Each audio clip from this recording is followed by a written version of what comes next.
Jusqu'ici, en tapant mon nom dans Google, voici ce qu'on pouvait apprendre sur moi. Je m'appelle Charlotte Gillard, j'ai 27 ans et je suis journaliste à France Télévisions. Mais le géant américain, lui, en sait beaucoup plus sur moi.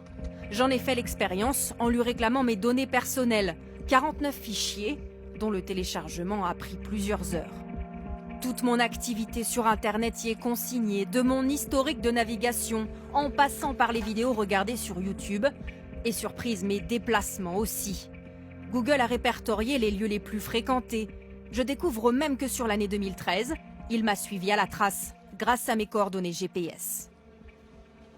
Ici, celle du 19 novembre 2013, il a enregistré tous mes déplacements sur la ville de Bordeaux. Il est capable par exemple de savoir que j'ai pris ma pause déjeuner place de la Victoire, qu'elle a duré approximativement 1 heure. Et surtout, il est capable de calculer mon temps de trajet d'un point A à un point B.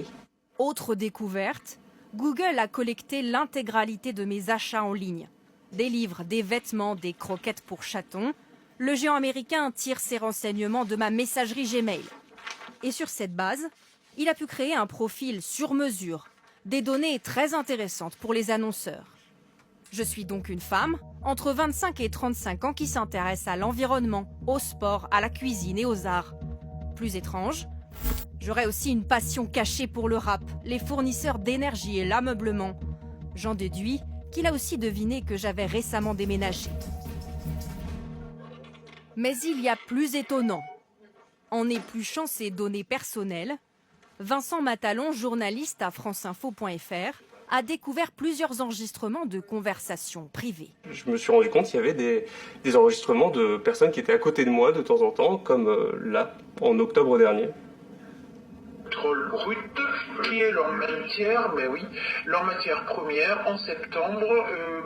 Bonjour, puis-je vous aider? Il s'agirait d'un bug technique de l'application.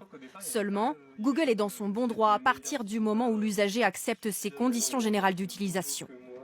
Sollicité, Google rappelle que l'on peut à tout moment supprimer ces données et qu'elles ne sont pas vendues, même s'il concède. Les annonceurs peuvent diffuser de la publicité à un groupe d'individus ayant démontré un intérêt pour le cinéma sur Google par exemple, mais ne peuvent pas diffuser spécifiquement une publicité sur la base d'un profil personnel identifié. Mieux gérer ces données personnelles, une préoccupation pour les Français. Depuis mai 2018, la CNIL a reçu 11 900 plaintes.